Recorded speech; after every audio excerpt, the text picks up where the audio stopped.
Dans l'univers impitoyable de la suprématie navale, les sous-marins sont les joyaux incontestés de toute flotte redoutable.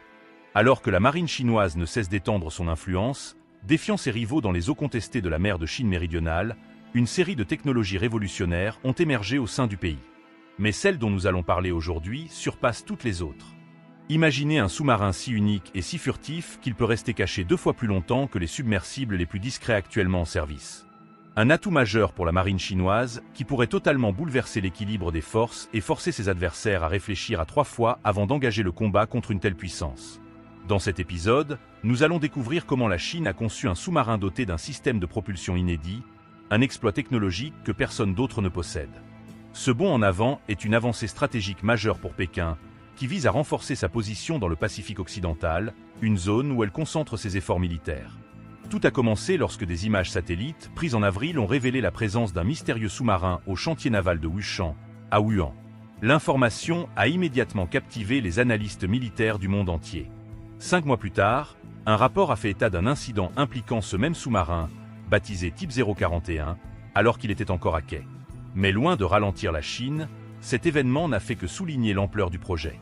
Ce qui rend ce sous-marin si exceptionnel, c'est son système de propulsion révolutionnaire, qui brise toutes les limitations traditionnelles de l'ingénierie navale. Jusqu'ici, les sous-marins utilisaient soit des moteurs diesel électriques, soit une propulsion nucléaire complète. Chacune de ces options présente des avantages et des inconvénients. Les sous-marins diesel électriques, bien que plus abordables, doivent régulièrement refaire surface pour recharger leurs batteries, ce qui les rend vulnérables à la détection. A l'inverse, les sous-marins nucléaires, bien plus performants, sont extrêmement coûteux et complexes à construire et à entretenir. La Chine a trouvé un équilibre entre ces deux approches en développant un sous-marin hybride combinant un petit réacteur nucléaire et des batteries avancées. Ce réacteur, bien que trop faible pour propulser directement le navire, est capable de recharger les batteries sans que le sous-marin n'ait besoin de faire surface. Résultat, le Type 041 peut rester immergé jusqu'à 20 jours d'affilée, soit 10 fois plus longtemps que les sous-marins diesel électriques traditionnels. Imaginez une flotte entière de ces submersibles patrouillant discrètement sous la mer, indétectables et imprévisibles, prêts à intercepter les mouvements ennemis en un instant.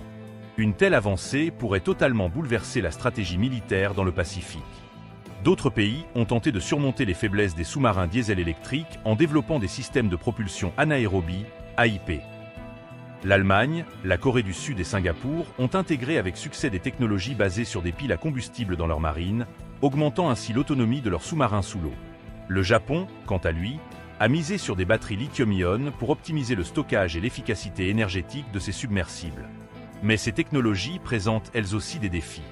Les piles à combustible sont